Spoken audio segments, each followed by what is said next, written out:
Despite months of punishing airstrikes by coalition forces, the U.S.-led operation against ISIS might not be working. According to reports, the terrorist group appears to be gaining ground in Syria, with one-third of that country now under ISIS's influence. Since August, coalition forces have carried out about 800 airstrikes. Despite military efforts in Syria, one expert tells the Daily Beast ISIS has not lost any key terrain. So let's dig deeper with our Pentagon correspondent, Barbara Starr. Barbara, what are you hearing from Pentagon officials?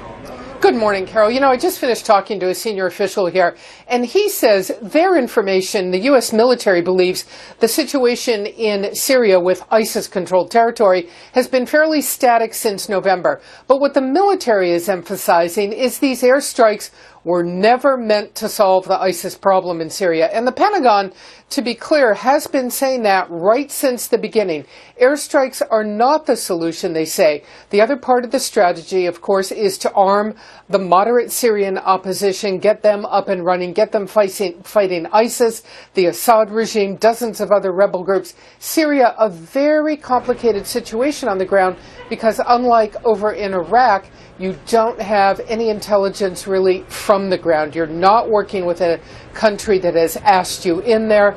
The airstrikes that have been in Syria, there have been a lot of them, but it's not about taking territory back. It's much more about hitting ISIS supply lines, ISIS targets that might be trying to influence across the border in Iraq. So two very different situations. The Pentagon emphasizing the airstrikes, in their view, were never meant to solve the problem. Carol? As far as arming those moderate rebels and training them, do we know how that operation is progressing?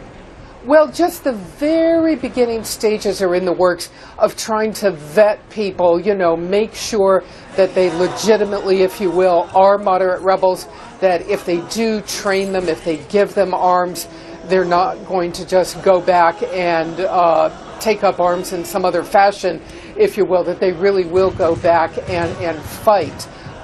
This is a very complicated situation as well. There are a number of countries in the region that have agreed to host the training of these rebel forces. They obviously can't do it inside Syria.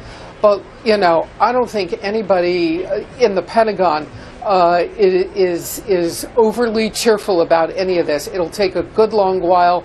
They say months, if not years. It will be very slow going.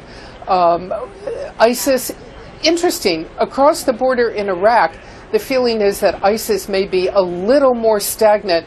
The feeling is that ISIS now has extended its areas so much, indeed, that they have to consolidate what they have. They have to worry about governing and controlling the areas they have, because if they can't do that, ISIS too will have opposition to it spring up. So it really just couldn't get more complicated. Right. Barbara Starr reporting live from the Pentagon this morning. Thank you.